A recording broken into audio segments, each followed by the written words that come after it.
सुप्रभात. संस्कार भारतीचं हे पुणे केंद्र आहे. आज गुरुवार 19 नोव्हेंबर 2020 म्हणजे भारतीय सौर 28 शार्वरी नाम संवत्सर शालिवाहन शके 1942 कार्तिक महिना शुक्ल पक्ष चतुर्थी तिथी. आजचा विचार: आयुष्यात सर्वात जास्त विश्वास परमेश्वरावर ठेवा. यानंतर ऐकूया चिंतन. सादरकर्त्या अश्विनी कुलकर्णी. विचारांची गुणवत्ता चांगली असेल तर मोठ्यात मोठी स्वप्न साकार होण्यास वेळ लागत नाही. नमस्कार. बृहत्तर भारतातील शक्तीची रूपे या मालिकेच्या तिसऱ्या भागात जाणून घेऊया आदिमाता पृथ्वीच्या भारतीय आणि भारताबाहेरील भारतीय रूपांबद्दल. पृथ्वी ही वेदांमध्ये उल्लेखलेली भूदेवी तर आहेच, पण अन्य काही वैदिक देवतांप्रमाणे तिची मूळ रूपात अर्थात ग्रह किंवा भूमी या रूपातही पूजा केली जात होती असे दिसते.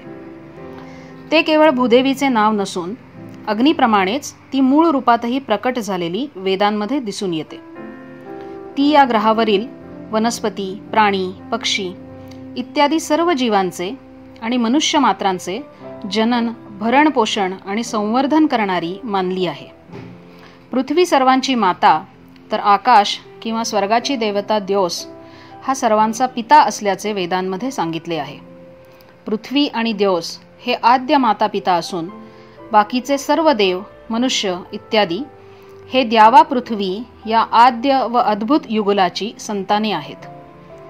द्यावा पृथ्वी या नावाने त्यांचा अनेक वेळेला उल्लेख केलेला आढळत असला तरीही ही दोन्ही स्वतंत्र दैवते आहेत.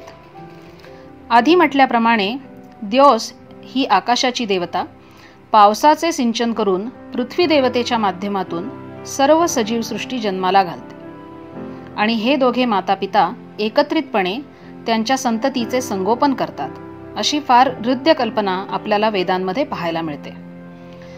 द्योस आणि पृथ्वी, द्यावा पृथ्वी असा एकत्रित उल्लेख जरी वेदांमध्ये वारंवार मिळत असला तरी केवळ पृथ्वीची स्तुती ऋग्वेदामध्ये 3 ऋचांच्या पृथ्वी सूक्तात आणि अथर्व वेदामध्ये अथर्वण ऋषी रचित भूमी सूक्तात केलेली दिसते. ऋग्वेदाच्या तैत्तिरीय संहितेमध्ये प्रथ धातूपासून प्रथित अर्थात विस्तृत किंवा पसरलेली या अर्थी पृथ्वी या शब्दाचा उगम झाला असल्याचा उल्लेख आहे. आचार्य यास्क देखील प्रथ धातूपासून पसरलेली, विस्तृत अशीच पृथ्वी शब्दाची व्युत्पत्ती सांगतात.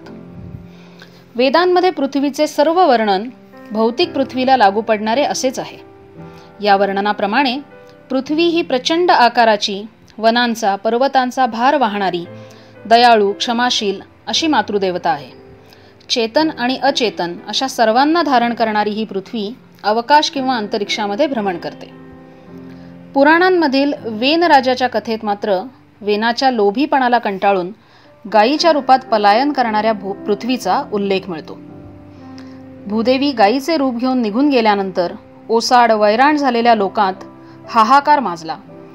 वनस्पतींना फलधारणा झाली नाही, बीजे रुजली नाहीत आणि सर्व प्राणी आणि मनुष्य भुकेने हैराण झालेत असे वर्णन या कथेत आहे. पुढे पृथूने तिच्या स्त्रोतांचा प्रमाणाबाहेर विनियोग न करण्याचे, धर्माप्रमाणे मर्यादेत वागून पृथ्वीचा आदर राखण्याचे तसेच तिचे रक्षण करण्याचे वचन दिल्यावर ही गाय रूपी पृथ्वीदेवी आपल्या मूळ स्थानी परत येते आणि जीवनचक्र पुन्हा पूर्वीप्रमाणे सुरू होते असा कथाभाग पुराणामध्ये येतो. गोमातेच्या रूपात जिची कल्पना केली आहे अशा या पृथ्वी देवतेची प्रार्थना करून धनधान्य, पुत्रपौत्र संपन्न होण्यासाठी तिची करुणा भाकणारे मानव हे काही फक्त भारतातच नव्हते. पुराऐतिहासिक ग्रीक कथांमध्ये जिचा उल्लेख आहे अशा आदी देवतांपैकी एक आहे ग्रीकांची भूदेवी गाया किंवा गाय्या. ग्रीक भाषा तज्ज्ञांच्या मतानुसार गाय्या हे नाव गे या मूळ धातूपासून तयार झाले आहे. युरोपीय पुराभाषांमध्ये गे किंवा गाय्याचा संदर्भ सापडत नाही, परंतु संस्कृतमध्ये गो चा अर्थ होतो गाय आणि परंपरेनुसार पृथ्वीचे वर्णन गो रूपात अर्थात गायीच्या रूपात केले असल्याचे आपण आधीच पाहिले आहे. गायीच्या रूपातील पृथ्वी या संकल्पनेचा प्रवास मध्य आशिया मार्गे ग्रीसपर्यंत झाला आणि ग्रीकांच्या भूदेवीला नाव मिळाले गाइया, मातर गाइया. ग्रीक पुराण कथेप्रमाणे गाइयाचा जन्म हा अनंत अवकाशात झाला असून जन्मल्या क्षणीच पृथ्वी आणि आकाश एकमेकांपासून वेगळे झाले.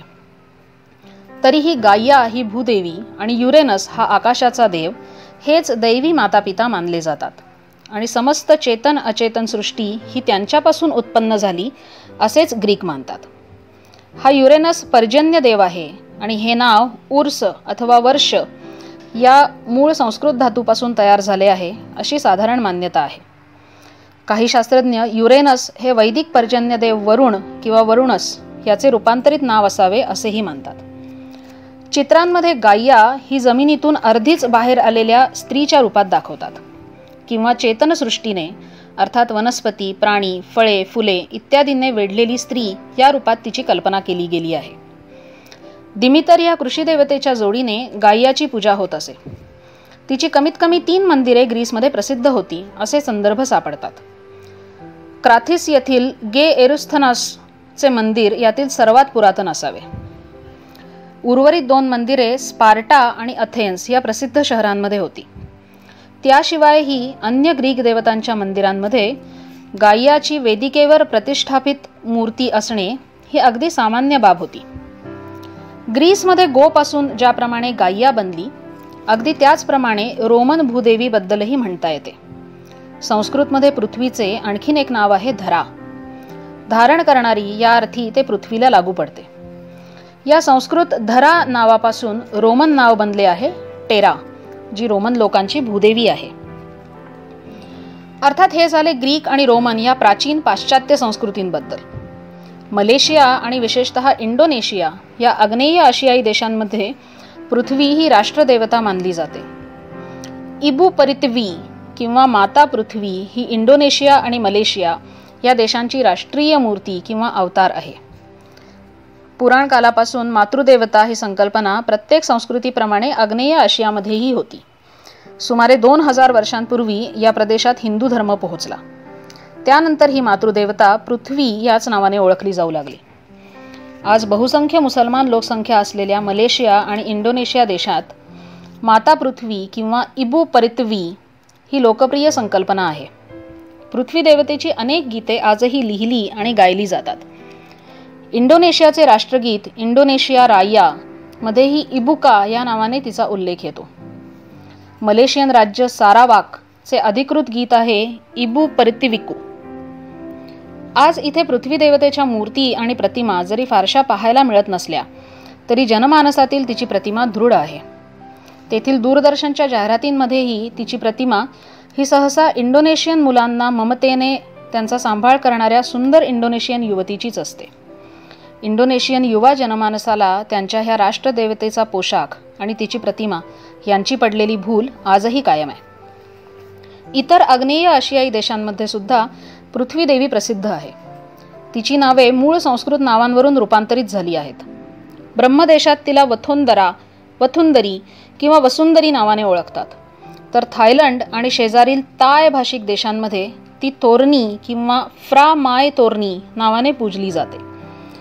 ब्रह्मी वथुंदरा हे संस्कृत वसुंधरा या नावाचे, तर तोरणी हे अर्थात धरणी या संस्कृत नावाचे रूपांतरण आहे. माय तोरणीच्या प्रतिमा ब्रह्मदेश, कंबोडिया, थायलंड, लाओस या देशांमधील बौद्ध आणि हिंदू मंदिरांमध्ये अगदी सहजपणे दिसतात. बोधी प्राप्त करण्यासाठी तप करणाऱ्या भगवान गौतमाचे मारापासून संरक्षण करणाऱ्या युवतीच्या रूपात तोरणी येथे आपल्याला दिसते. संस्कृत मेदिनीचे थाई रूप मेतिनी देखील लोकप्रिय नाव आहे. विशाल रूपा, प्रथिता, चराचराला धारण करणाऱ्या धारिणी, धरेची, वैदिक पृथ्वीची भारतीय संकल्पना कालातीत, धर्मातीत आणि देशातीतही आहे. धनधान्य, संतती आणि संपत्तीसाठी जिची सर्वत्र पूजा केली जाते ती देवी पृथ्वी आपल्याला सर्वांना फलदायी हो. पुन्हा भेटूया पुढल्या भागात.